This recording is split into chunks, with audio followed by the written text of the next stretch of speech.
जब से दिल में बना ले बाड़ू तू घर, हर जगह अब तया बेलू तू ही नजर।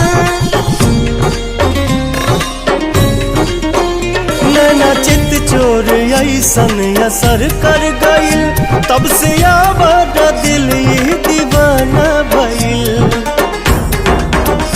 बोली लागेला जैसे सुगनिया, चाल में लागे फिर के हिरनिया ये धानी।